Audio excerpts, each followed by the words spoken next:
সকালে এসে মাছের বাজারে গেছি, মাছের বাজারে ইলিশ মাছের দাম কম হওয়াতে মনে হচ্ছে যে একটু স্বস্তির আশ্বাস পাওয়া যাচ্ছে।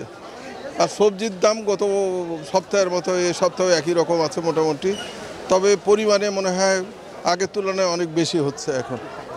এখন মনে হচ্ছে যে যেহেতু আমাদের এই যে ঘূর্ণিঝড় চলে গেছে, হয়তো অবস্থার উন্নতি হবে, তবে উপকূল এলাকায় যেসব মাছের চাষের যে দিঘিগুলো বা পুকুরগুলো ছিল সেগুলো সব ভেসে গেছে। এর ফলে বিশেষ করে চিংড়ি মাছের মানে স্বল্পতা দেখা যাচ্ছে বাজারে এবং দামও অনেক বেশি।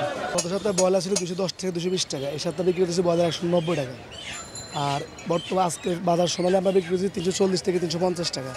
গত সপ্তাহে ছিল 10 টাকা কম, একটু বেশি ছিল, 360 টাকা ছিল, এখন 10 টাকা কমছে ব্রয়লার সোনালিতে।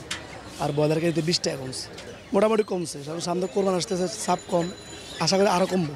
মাছ গত সপ্তাহ থেকে এই সপ্তাহে একটু দাম কম। গত সপ্তাহে 1 কেজি মাছ হলো 2200 টাকা, 2000 টাকা। এই সপ্তাহে আমরা 1700 টাকা কেজি বেচতেছি। আর আপনার 800 900 গ্রাম মাছ বেচতাম আমরা 1800 টাকা, এই মাছ বেচতেছি 1500 টাকা কেজি। গত সপ্তাহে অনেক অনেক কমে গেছে মাছ, কেন এই যে বৃষ্টি বাদল হয়েছে না, মাছের আমদানি হয়েছে, তাহলে মাছের দামও কমে গেছে। মোটামুটি কিনতেছে সবাই, কেন সস্তা হলে তো সবাই কিনবে। কেন একটা মাছ, এটা যদি 1 কেজি মাছ যদি 1200 1300 হয়, তাহলে আরও সস্তা, আরও পাবলিকে কিনবে।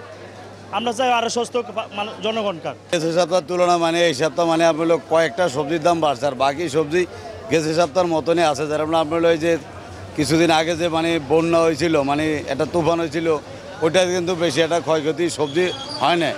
যাই হোক, যারা আপনার বাড়ছে হলো, যারা আপনার টমেটো গেছে সপ্তাহ ছিল আপনার 70 থেকে 75 টাকা কেজি, বর্তমান হলো 90 থেকে 100 টাকা কেজি। আর হলো বাড়ছে হলো আপনার গাজর গেছে সপ্তাহ ছিল আপনার গেছে সপ্তাহ ছিল আপনার 70 থেকে 80 টাকা কেজি, এই সপ্তাহ হলো আপনার 90 থেকে 100 টাকা কেজি। আর শসা গেছে সপ্তাহ ছিল 40-45 টাকা, এই সপ্তাহ হলো আপনার 60 থেকে 65 টাকা।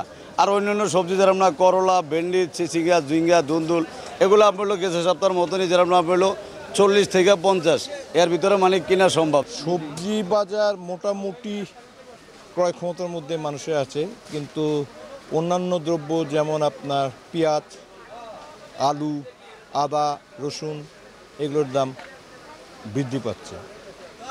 আর এই বৃদ্ধিটা আমাদের সমস্যা হচ্ছে, আমরা যারা ফিক্সড ইনকাম করে চলি তাদের খুবই সমস্যা হয়ে যাচ্ছে প্রত্যেকটা দ্রব্য মূল্য বৃদ্ধির জন্য। সরকারি এই ব্যাপারে দ্রুত ব্যবস্থা নেওয়া উচিত। দ্রব্যমূল্য নিয়ন্ত্রণ না করলে মানুষ খুব কষ্ট হয়ে যাচ্ছে জীবনযাত্রা।